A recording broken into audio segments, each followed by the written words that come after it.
Ian, How are we, guys? You good? doing good, man. How's things? Fight week in Boston. Some changes to all of this, but you don't seem too concerned about that. But big fight on a big card. How are you thinking about things with this fight? New opponent, just a few days away. This is the thing with the fight game. It's infuriating at times. When you look at the welterweight division, you've had three fights pull out in the last couple of weeks. You've had Geoff Neal pull out. You've had one of the boys' opponent, Michel Pereira, pull out, and you've had Sean Brady pull out. It's part of the fight game.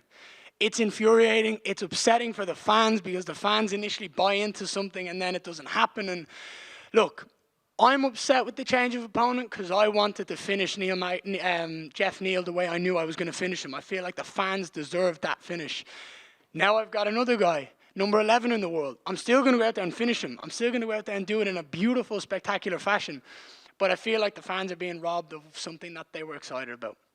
And I mean, this is the fight you wanted from Jump Streets. It's the D-Rod fight, and you posted that video that Geoff was out of the fight, and you were disappointed. But then you were able to sort of tap into this good karma, this good juju with this whole, you know what? I might just get the name that I wanted in the first place.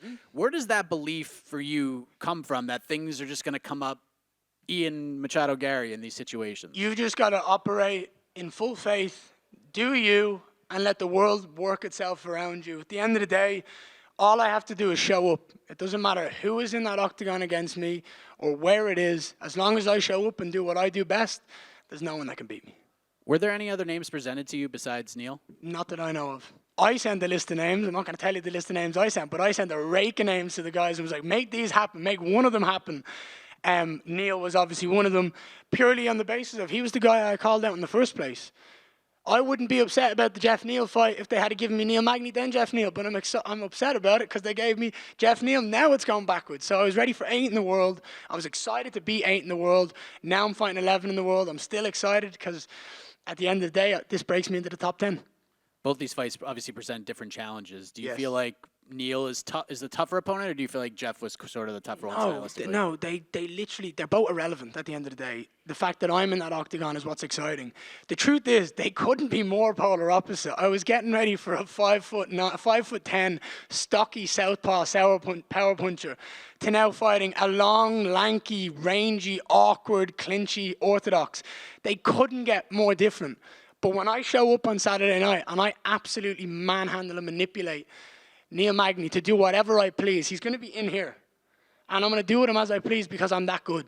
You'll see that I actually don't need that much time to get ready for a fight. Last thing for me, this may be shocking to you, Ian, but you got the fans talking. You confidently said something that riled some people up. Good. You said earlier this week, I believe that I'm carrying this 292 card on my back, and that if it wasn't for me, this card would go down the drain. What do you say to those people who think you're crazy for saying that? Who in good fuck is waking up at 5 a.m. in the morning in Europe, or the rest of the world for that matter, to watch Aljamain Sterling and Sean O'Malley? They're waiting up for me. I can promise you that. They're waking up for me. They're staying there. They're tuning in for me because I'm a superstar in Europe. I've got an Irish nation behind me and a Brazilian nation behind me now, and I'm excited to go out there and show that I am a superstar. Ian, outside this card, it's also been a big week for you in the business world. You Yes, signed with sir. Better and Jake Paul. How did that deal come about?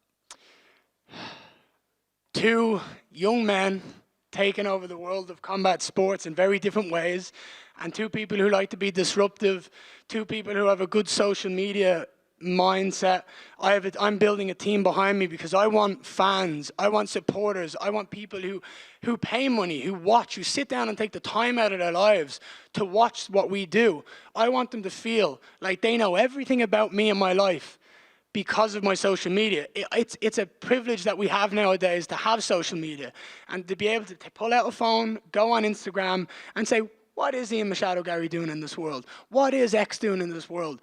And I believe that everybody is talking about Jake Paul because he's making all the right decisions when it comes to media and marketing, and he's a phenomenal promoter of himself. So yeah, we're going to work together and make some cool content. Was there any conflict in signing the dotted line, knowing his relationship with your idol Conor McGregor, and maybe like, oh, I don't want to pick one over the other or anything like that? If they have beef, that's between them. I'm an adult. I can have friends who don't like each other. How many people have asked you to set them up a fight with that Derek guy who works for Better? I told him when I seen him as a joke, because I knew he was going to maybe start mouthing off. I said to him, don't you start coming looking at fucking me now. If you want to go, I'll do it now, and we'll do it in that ring. There's a ring right there. We can do it right here. And he's like, no, I'll just wait till there's security around, or I'll wait till you're behind an iPad or something. He's like, I'm not going to do it now. I mean, if you want to hook anyone up, give me a shout. Ian, over to you right here. How are we, sir? Good. How are you? I'm fucking great. You mentioned the rankings earlier, and I know you're a guy that's likes to visualize things. I mean, from the time that you announced your UFC signing, you declared you're going to be a champion one day, stuff like that. So how many fights away do you feel like you are right now from getting a title shot in your mind? Four. I've told everyone I have a 6-fight plan. This is another fight. This gives me 15 and 11 in the world. This breaks me into the top 10 now. Then there's a lot of amazing fights in the top 10. But I don't want to be one of these guys that are rushed up the rankings, rushed up to a title shot. We've seen it far too many times. People go, yeah, I'll do it. And then they end up going on this skid and their career gets a bit wavy. The truth is, I'm young. I'm 25 years of age. I have no need to rush. I know how good I am. I know how good I will be in 2 more years. So why not take those 2 more years? If I told you right now, let me just pull 4 names out of the top 10. I fought Geoff Neal, Wonderboy, Usman, and Colby Covington in the next 2 years, and then got a title shot. Would anyone be disappointed by those 4 opponents? No. There's an insane amount of matchups in the top 10 that I can learn, grow, and evolve and showcase to the fans, to the UFC as an organization, and to myself how good I am. And I'm excited by that. So I don't want to jump the ladder. I don't want to skip anything. I want to do it my way, the right way. And Neal was the guy that you wanted next, as Mike referenced. So I guess why? Why is he the next right step? Someone said to me earlier on today, and I think this is nuts, Neil Magny's been fighting professionally since I was 12. That's insane. He's been ranked since before I was an amateur. So now I'm stepping up against a guy who's been in there with some of the best, who's beaten some of the best, lost to some of the best, but has faced that competition. He's coming into that octagon. He doesn't care who I am or what I'm doing. He's faced so many guys that he is in here and he is trying to implement his game plan and do what he does best. It is my job to prove that I'm far too good for him to have any success in this octagon. And since you signed with the UFC, the Conor McGregor comparisons have come because of your nationality. But fighting here in Boston, I mean, we've seen the sort of pops that the Irish fighters have gotten here before. So I guess what do you think that environment is going to be like on Saturday compared to your other fights? I am extremely excited to be in Boston, to put on a show in Boston. I feel like Boston is like a home away from home. I went out in the streets yesterday. I met so many Irish, I had so many Irish accents. It was really cool to experience that. I miss Dublin. I've been traveling out with a suitcase for 2 years. I've been traveling the world trying to learn, grow, and get better. And I'm excited to go home after this fight and do a victory lap.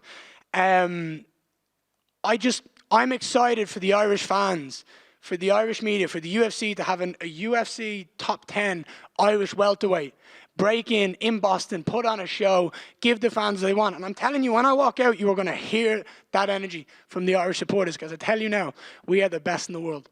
I saw Conor was in your Instagram comments wishing you well. Have you talked to him at all beyond that? And I think Brad Katona had done an interview with TSN this morning saying that he's supposed to be at this event. I mean, if he's at the event, it would make sense with the tough final. I would think that would be a smart business decision on the UFC's point of view. The truth is, with Conor, I need nothing from Conor. I've gotten every single bit of inspiration I've ever needed from Conor in his rise. And the truth is, I am just here to do my thing and have fun. And if he's here, amazing. He gets to watch me whoop ass. Thank you. Over here to your left. How are you, sir? You good? I'm great. How you doing? You got a good smile on your face. I've been watching you. You got a smile. This is fun. I love it, man. That's my baby.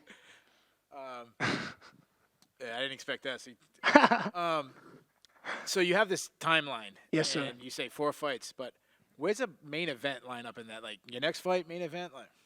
I believe the first main event I'll get will be when I bring the UFC back to Dublin. I want to fight in December in Vegas after this. This will be my 3rd fight in 5 months, by the way. I'm ridiculously active. I want to turn this around, beat Neil Magny with ease, go in there and fight one of the guys in the top 10, and then it's unquestionable.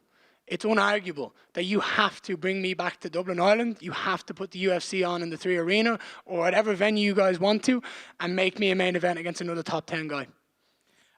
obviously you were scheduled against Geoff Neal. It got changed to Neil Magny. You talked about how different styles they are. Which one's the tougher style? Both guys possess different threats in there when you think of them as opponents, but the truth is, it doesn't matter to me. I don't focus on my opponent, I focus on myself. When I'm watching an opponent, I don't see what he's good at, I see what I can do. I look at it from a point of view of purely success. What can I do to have the most success against this guy? What holds can I see? And I seen a lot of holds in both guys. So I'm just going to take advantage of whoever I'm fighting and go in there and just showcase the stuff that I've found and break them down. I believe this one's going to be more pace. I believe this one's going to be output. Neal's good. Like, don't get me wrong. I'm not underestimating Neal. I know what he's done. I know who he's been in the UFC for 30 fights. Do you know what I mean? It's ridiculous. He goes in and wins fights that he shouldn't necessarily win because he fights his way. However, my intelligence is far too high for him to be able to do what he does to other people, to me. And I believe this one is going to be a high output, brutal finish that might be 30, 40 punches.